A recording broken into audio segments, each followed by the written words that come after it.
Okay, here we are in the forest, and I have no response whatsoever, not at all.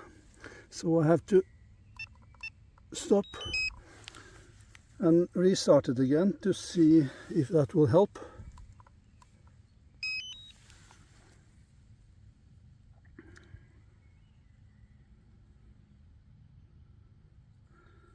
I hope so. If not, this is a lot of wasted time.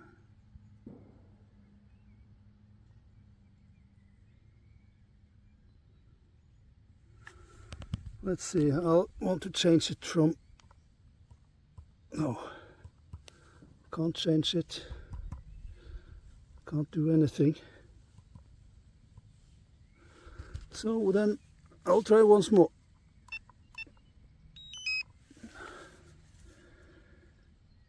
This is extremely annoying.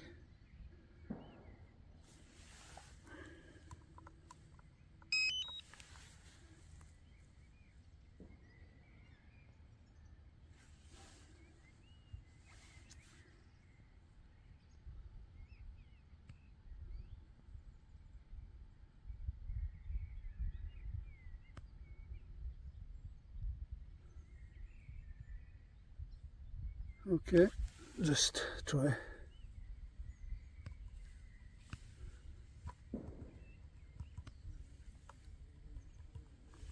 Nothing. Okay, I will continue to do this. Hopefully it will work sooner or later. If I bang on it, will it change anything? No. Okay, I will retry and register how many times I have to retry before I actually get contact with the screen. I tried in total 10 times restarting before I finally got contact with the touchscreen.